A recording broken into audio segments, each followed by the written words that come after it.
Hai viewers, jumpa lagi bersama Medi dalam channel Infolo Media. Bagaimana kabarnya hari ini? Medi doakan semuanya dalam keadaan sehat, tetap semangat dan jangan menyerah apapun keadaannya. Kali ini kita akan membahas sebuah negara yang dulunya merupakan wilayah jajahan Belanda. Namanya ialah negara Suriname. Namun sebelum itu, silahkan tekan tombol subscribe dan jangan lupa nyalakan loncengnya ya, biar tidak ketinggalan informasi yang Medi sajikan di channel ini. Mari kita lanjut.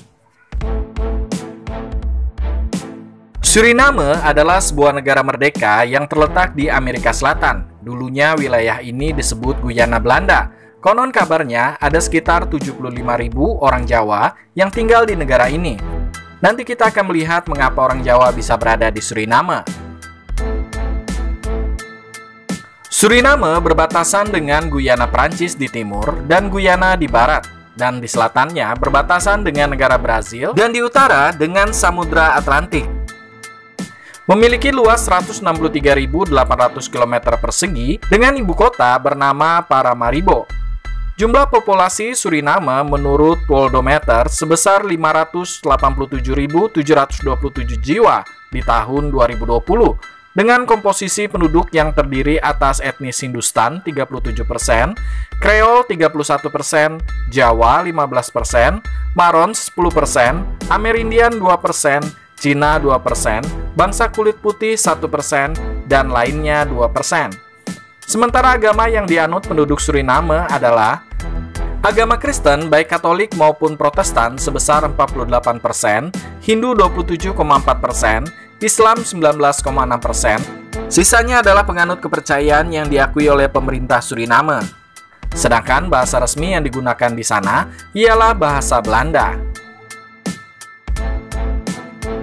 Indian Caribs adalah penghuni pertama dataran Amerika Selatan, termasuk Suriname, di mana dataran ini dulunya diberi nama oleh para kartografi sebagai Guyana Caribania, yang artinya dataran luas, sedangkan Caribania diambil dari nama penghuni awal kawasan ini. Berdasarkan cerita fiktif El Dorado yang beredar pada masa itu, Guyana digambarkan sebagai suatu wilayah yang kaya akan kandungan emas. Para ahli sejarah memperkirakan bahwa cerita fiktif tersebutlah yang menjadi salah satu faktor mendorong orang-orang Eropa untuk bersaing menguasai Guyana atau dataran Amerika Selatan. Pada tahun 1449, pelaut Spanyol Alonso de Ojeda dan Juan de la Cosa berlayar menyusuri pantai timur Laut Amerika Selatan, yang saat itu mereka sebut Wild Coast, dan mendarat di wilayah Guyana. Belanda dan Inggris adalah bangsa Eropa yang paling sering berebut kekuasaan di Suriname. Di tahun 1804, Inggris pun menjadikan Suriname sebagai koloni dengan sebutan The British Interregnum. Hingga pada tahun 1814, Inggris mengembalikan kekuasaan di Suriname kepada Belanda. Kemudian Belanda berkuasa di Suriname sampai pada saat kemerdekaan Suriname, tepatnya pada tanggal 25 November 1975. Walaupun demikian, perekonomian negara yang baru merdeka ini tetap tergantung pada bantuan Belanda. Nah, sekarang viewers, mari kita melihat bagaimana orang Jawa bisa berada di Suriname.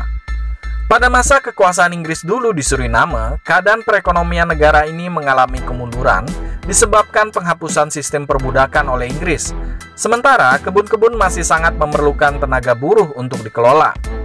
Ketika Belanda mengambil alih kembali Suriname, pemerintah Belanda menandatangani sebuah perjanjian dengan Inggris untuk mendatangkan imigran asing ke Suriname.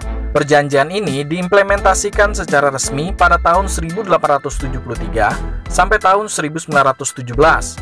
Rombongan imigran dari Indialah yang pertama kali didatangkan ke Suriname. Kemudian rombongan berikutnya adalah orang-orang dari Pulau Jawa yang pada masa itu berada di bawah kekuasaan Belanda, yakni pada tahun 1890 sampai tahun 1939. Mereka dipekerjakan di perkebunan-perkebunan di Suriname.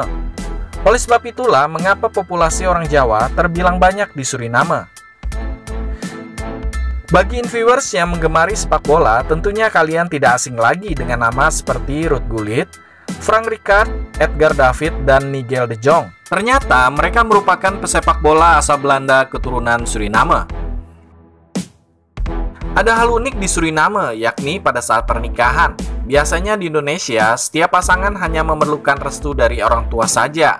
Tetapi hal ini berbeda di Suriname. Bagi orang Suriname yang berusia di bawah 30 tahun, mereka tidak boleh menikah tanpa persetujuan tertulis dari orang tua.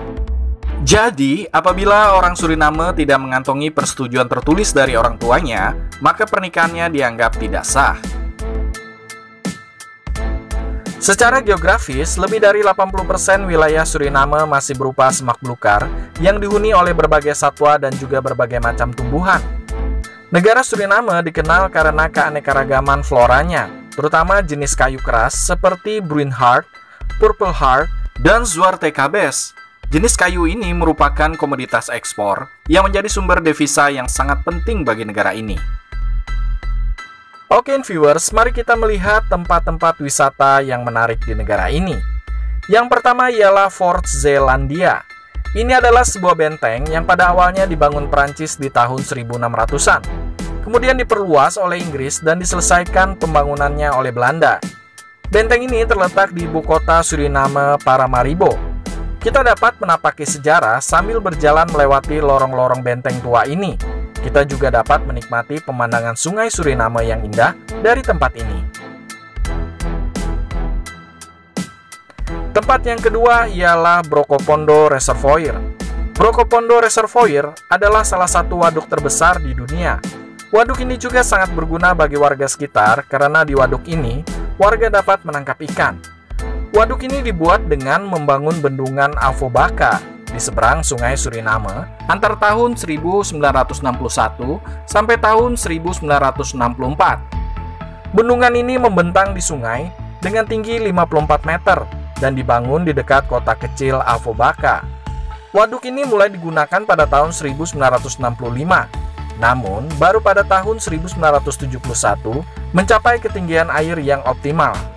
Di sini kita bisa melihat pohon-pohon yang unik dan juga melihat pemandangan yang indah yang tidak bisa ditemukan di tempat lain. Yang ketiga ialah Central Suriname Nature Reserve. Central Suriname Nature Reserve merupakan cagar alam terbesar yang bisa viewers kunjungi apabila berwisata ke Suriname. Di tempat ini kita bisa mengamati berbagai macam flora dan fauna. Kita juga bisa menemukan ayam Guyana, kera laba-laba, dan belut listrik. Ternyata viewers, cagar alam ini termasuk wisata alam yang populer di Suriname karena termasuk ke dalam situs warisan dunia UNESCO. Di sini juga terdapat Falls Bergiza. Ini adalah bentangan batu granit yang menawan seluas 240 meter persegi. Dari sini kita dapat melihat pemandangan spektakuler hutan di sekitarnya. Ada juga Relic Falls yang merupakan objek wisata paling mempesona di cagar alam ini.